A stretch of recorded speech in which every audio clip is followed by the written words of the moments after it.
చాలా వరకు పిల్లలు పాలు తాగనని మారం చేస్తూ ఉంటారు. మా కన్నయ్య కూడా అంతేనండి. మీ పిల్లలు అంతేనా? అయితే ఇలా చేసి చూడండి, డెఫినెట్గా మిగల్చకుండా తాగుతారు. దీంట్లో మనం షుగర్ జాగరీ యూస్ చేయం, హెల్దీ వేలో చేయబోతున్నాం. షుగర్ వైట్ పాయిజన్ కదండి, యూస్ చేయకపోవడమే బెటర్. షుగర్ జాగరీ వేయకపోతే స్వీట్ ఉండదు కదా, మరి ఎలా తాగుతారు అనే కదా మీ డౌట్. అయితే మీరే చూడండి. ఒక గ్లాస్ మిల్క్ తీసుకొని 2 to 3 డేట్స్ చిన్న పీసెస్గా కట్ చేసి వేసి, అలానే ఒక స్పూన్ హనీ కూడా యాడ్ చేయాలి. గ్లాస్ సైడ్స్కి డేట్స్ని స్పూన్తో గట్టిగా ప్రెస్ చేయాలి. ఇలా చేయడం వల్ల డేట్స్ మెల్ట్ అవుతాయి. మైల్డ్ స్వీట్తో చాలా టేస్టీగా హెల్తీగా ఇచ్చిన వాళ్ళం అవుతాం.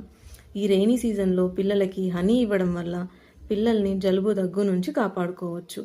తర్వాత ఇంట్లో పూజ చేసుకొని కన్నయ్యని స్కూల్లో డ్రాప్ చేశాను. నెక్స్ట్ కంటిన్యూషన్ ఉంటుందండి, చూసేయండి. వీడియో నచ్చితే లైక్ చేయండి, సబ్స్క్రైబ్ చేయడం